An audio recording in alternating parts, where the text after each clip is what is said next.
I know what Mr. Trump is. He is a racist, he is a con man, and he is a cheat.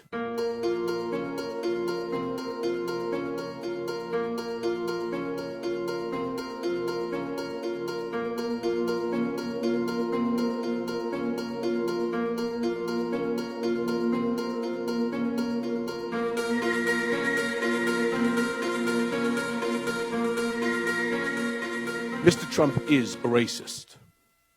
The country has seen Mr. Trump court white supremacists and bigots. You have heard him call poorer countries shitholes. In private, he is even worse.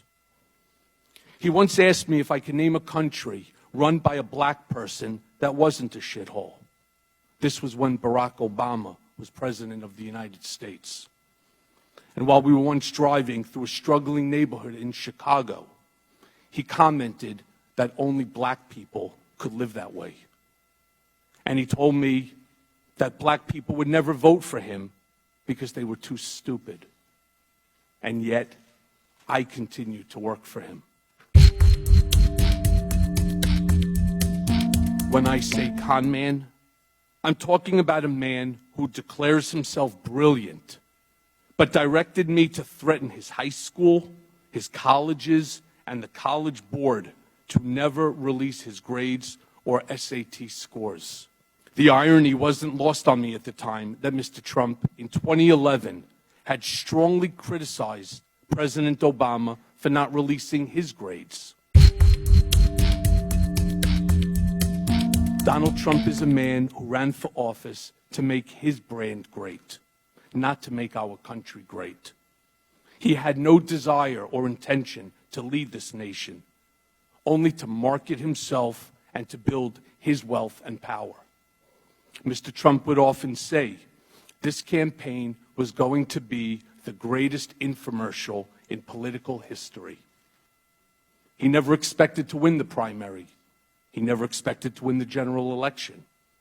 The campaign, for him, was always a marketing opportunity.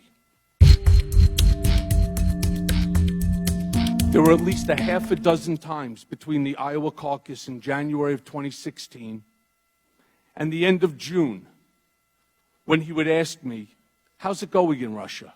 referring to the Moscow Tower project.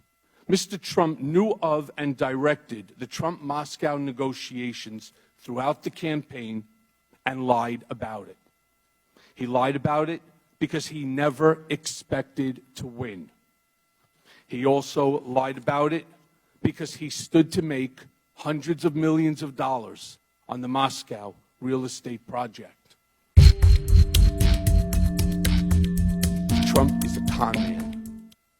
He asked me to pay off an adult film star with whom he had an affair and to lie about it to his wife, which I did.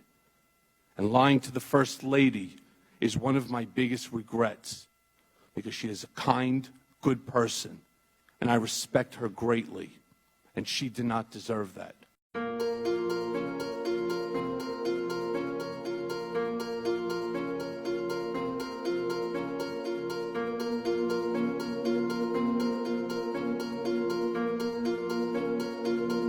Helsinki, Charlottesville,